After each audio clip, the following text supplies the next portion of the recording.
Hi mga beshi! Kumusta? Kumusta? Kumusta? Hello YouTube! Okay, kumusta naman ang inyong mga buhay-buhay mga beshi?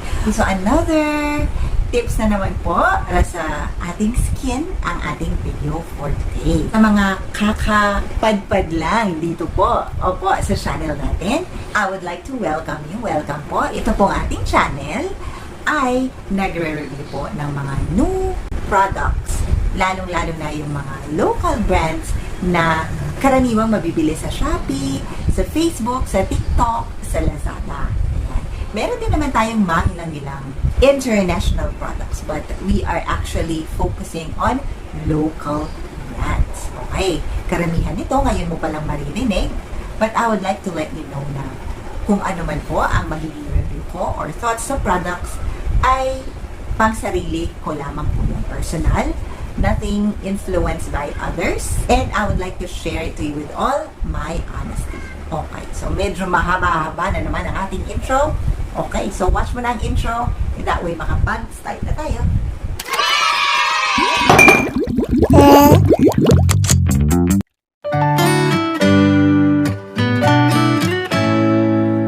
Thank you so much, Beshi, for patiently waiting. Eto na po. So without further ado, I would like to restart this video para masimulan ko na ang pagbibigay ng tips. Okay. So karamihan po sa atin ay hindi aware kung kailan magsisimula ang aging ng ating skin. So believe it or not, as young as 25 years old, you have to use anti-aging products. Yes, opo. 25 is napakabata pa, pero syempre yung mga rays, yung mga radiation all over the place, ayan. Kailangan natin talagang mag-invest pagdating sa skin natin. Okay? So, bakit nga ba kailangan nating i-improve ang ating skin when it comes to anti-aging? Okay? Hindi lamang po sa panglabas, okay, na kaanyuan talagang panglabas kung bakit natin gusto na gumamit ng mga anti-aging products.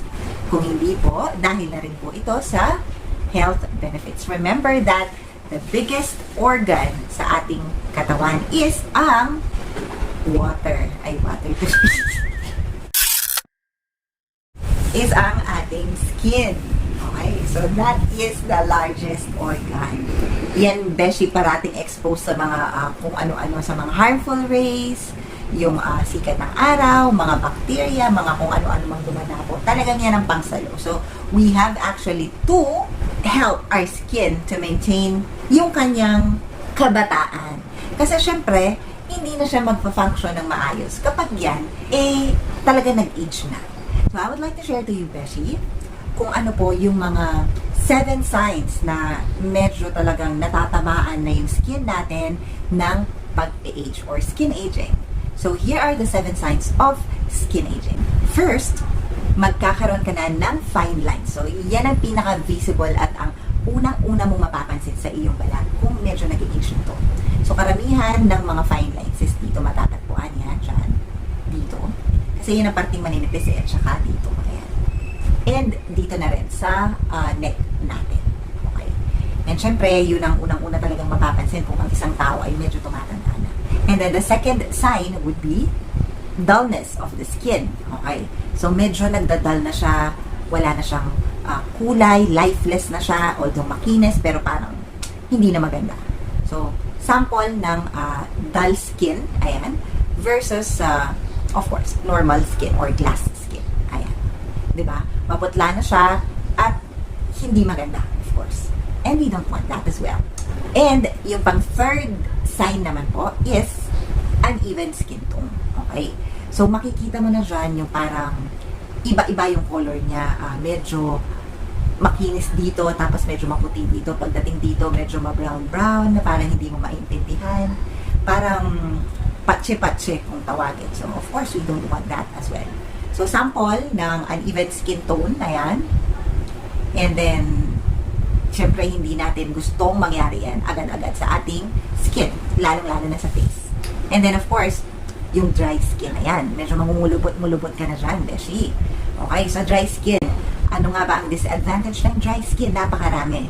Dyan yung magkakaroon ka ng halos skin problems like yung hadhad, like yung an-an, caused by fungi pero triggered by dry skin, eczema, ayan. So, kung ano-ano pang mga skin problems ang magsisilitaw sa inyo kung patuloy tayong magdadry ng skin. So, kailangan natin talagang gamutin ang ating skin pag sobrang nagdadry na to. Kasi talaga, promise, andyan na rin yung lilitaw yung mga acne. Akala nyo ba yung acne kapag very oily lang ang skin? No. Kahit pag sobrang dry ng skin, acne maglalabasan sa'yo, beshi, and we don't want that. Eto na nga. So, magkakaroon na ng blotchiness and age spots ang ating mga balat-balat. Ito po ang sample, beshi, ng ating age spots.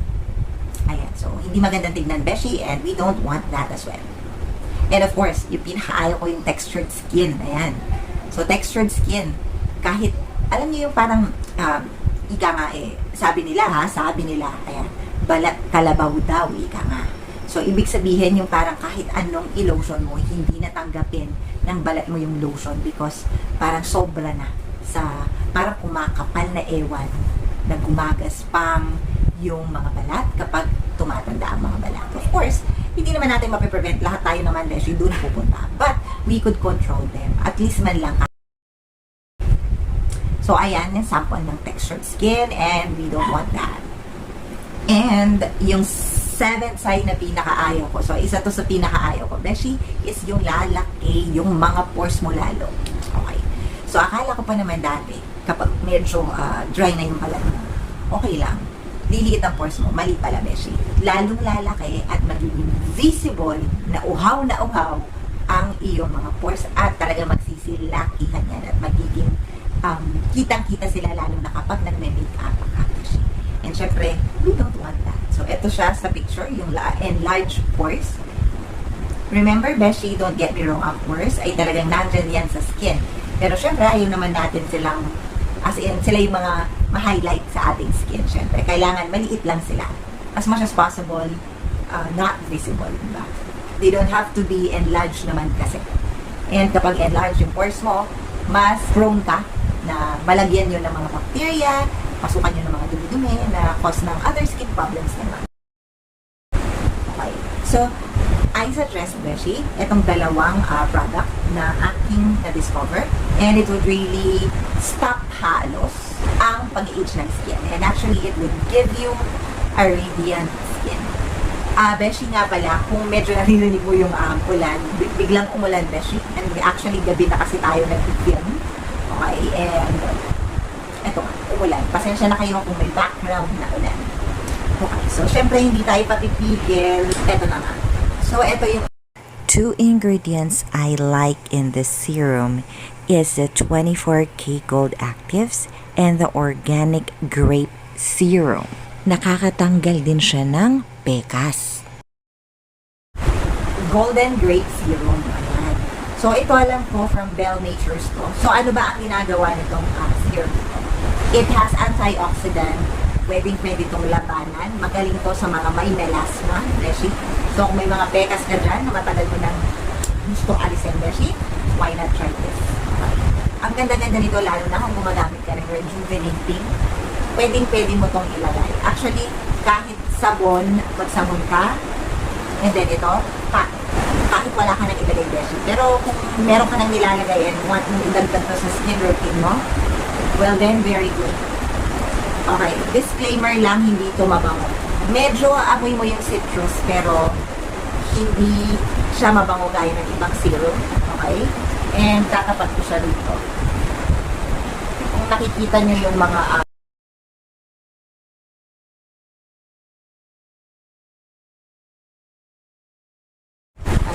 ayan, beshi, ayan. So, yung consistency niya, ayan.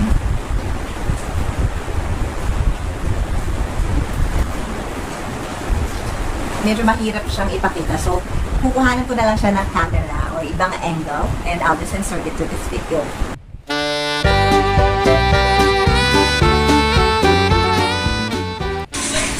So, bubuksan ko na siya, beshi.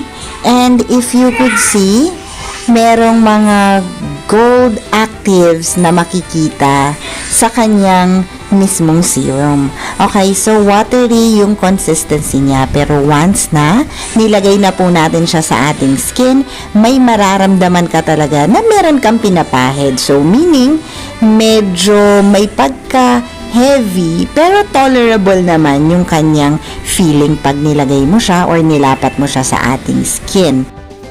So, mabibili to, Beshi, itong Golden Grape Serum sa Shopee and sa Facebook. Actually, napakaganda talaga nitong serum na to. Talagang nababanat niya yung skin. And meron akong melasma konti dito. And ngayon, wala na siya, Beshi. Okay, I will also show you yung konting melasma ko sa camera. Okay, sa picture ko before and after I use this Golden Grape Serum. Okay, and syempre, hindi ko naman ipagkakait sa inyo kung ano yung cleansing regimen ko when it comes to anti-aging. So, ginagamitan ko rin siya ng Glow Bar. Okay, so itong Glow Bar at saka itong serum, magkaiba po ito ng seller. Okay, so hindi ito magkaano-ano, hindi sila magkamag-anak, Beshi. So, talaga gusto ko lang i-share sa inyo, okay, kung gaano sila kaganda nang masubukan ko sila. So, I will also show you the link nito. Okay, kung gusto nyo. Or this one. Or if you would like to get them both. Okay. Itong ating Glow Bar, isa lang ang maibibida ko dito is it would make your skin radiant. Okay. Wala nang iba. So, infused to, Beshi, sa Snail Filtrate Extract, Glutathione, and Vitamin E. So, bidang-bida ang antioxidant dito sa sabon na to, kaya talagang bakit hindi ka naman magiging radiant. For those 3 ingredients na nakapag-concentrate talaga sa pagpapakinis at pagpapaganda ng balat, Beshi. Whitening nga pala to, ha, baka isipin nyo puro anti-aging lang to. It also has whitening effect.